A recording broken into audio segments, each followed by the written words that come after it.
এরপরে চিন্তা করলাম যে না, একটু অফিসটা ছেড়ে দিই, চাকরি বাকরি ছাড়ি, একটু এটাতে মনোযোগ দেই, দেখি কি হয়। মানে আমি চাই অ্যাকশন ছবি খুব খারাপ একটা ভিলেন হইতে, যেন ওই ভিলেনটাকে সবসময় সবাই মনে রাখে। আপনি এই তারকা খ্যাতিটা কিভাবে উপভোগ করেন অথবা কিভাবে মেনটেন করেন? তারকা খ্যাতি তো আসলে আমি তো তারকা না, আমি অভিনয় করতেছি। বিনয় অবশ্যই আপনি বিনয় বলে জানি না, আমি সাধারণ মানুষ, সাধারণভাবেই ঘুরি, আমাকে সব জায়গায় পাওয়া যায়। আমি যে আলাদা নিজেকে একটু আড়াল করে রাখি ওরকম আমার অভ্যাস নাই, আমি চাইও না আড়াল করে রাখতে। অমি ভাই বলছিলেন যে ব্যাচেলার পয়েন্টের পরে আপনার এত ব্যস্ততা বেড়েছে, আপনি চাকরিটাও ছেড়ে দিয়েছেন আর কি, এই বিষয়টা যদি একটু বলতেন।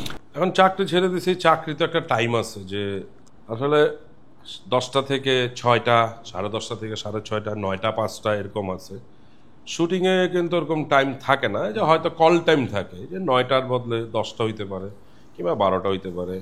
আর আমি আগে কখনো অফিসও টাইম মতো যাইতাম না, শুটিংয়েও আমি টাইম মতো যাইতাম না। এটা নিয়ে একটা আছে সবার কাছে, যে আমি সবসময় টাইম মেনটেন করতে পারি না, মানে আমি দেরি করে সেটা যাই, আমি চিল্লাচিল্লি করি। তো চাকরি করার সময় আসলে শুটিংটা করতে পারতাম না ঠিক মতো, আবার শুটিং করলে অফিসটাও করতে পারতাম না ঠিক মতো, এসব কিছু মিলেই হয়ে গেল। এরপরে চিন্তা করলাম যে না, একটু অফিসটা ছেড়ে দিই, চাকরি বাকরি ছাড়ি, একটু এটাতে মনোযোগ দেই, দেখি কি হয়। তো করতে করতে এই পর্যন্ত চলে আসলাম। এখন চাকরি ছাড়ার পরে কি অভিনয়ে আরো বেশি ফোকাস হওয়ার সুবিধা হয়েছে কিনা? অভিনয় না, মানে কাজটাতে একটু মনোযোগ দিতে পারতেছি ঠিকঠাক মতো।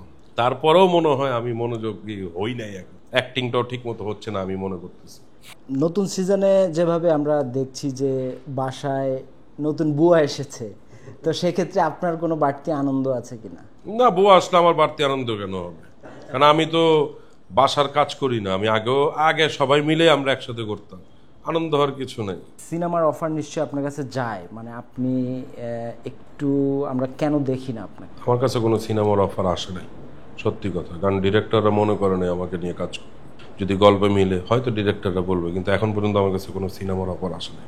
আসলেই না, আমি ছবি করলে একটু অন্যরকম ছবি করতে চাই, যে ছবিতে আসলে আমি ওইভাবে কাজ করতে পারবো, কিংবা ডিরেক্টররা আমাকে নিয়ে ভালোভাবে কাজ করতে পারবে। দুইটাই আসলে সমন্বয় হইতে হবে, ব্যাটে বলে না মিললে তো আসলে আমি ওরকম কাজ করতে পারবো না। খালি করার জন্য করলাম, প্রয়োজন মনে করি না আমি এইসব কাজ করার। আপনার মতো সিনেমা সেটা কেমন, আমরা যদি একটু মানে আমি চাই অ্যাকশন ছবি খুব খারাপ একটা ভিলেন হইতে, যেন ওই ভিলেনটাকে সবসময় সবাই মনে রাখে। কারণ দেখেন, আপনি বম্বেতে একটা ছবি এসেছিল, ওই যে শোলে, গব্বর সিং, এটার কথা সবাই মনে রাখছে। অমরেশ পুরী, উনি অনেকগুলো ছবিতেই ভিলেন হয়েছে, ওনাকে মনে রাখছে। আমি চাই ওরকম হইতে, মানে আমাকে যেন দেখলেই মনে হয় যে আরে বাপরে বাপে তো খারাপ, অনেক খারাপটাই যেন হয়, ভিলেনের মতো হইতে হবে। আমি ওই টাইপের কাজ করতে চাই, আর নইলে অন্য কোনো কাজ আসলে আমার কাছে আসেও নাই, আর আমিও কখনো ওটা নিয়ে আশাও করিনি। এলএমই সার্টিফাইড বিশ্ব সেরা কপারে তৈরি ওয়ালটন কেবলস, যা আপনার স্থাপনাকে রাখবে সব সময় নিরাপদ।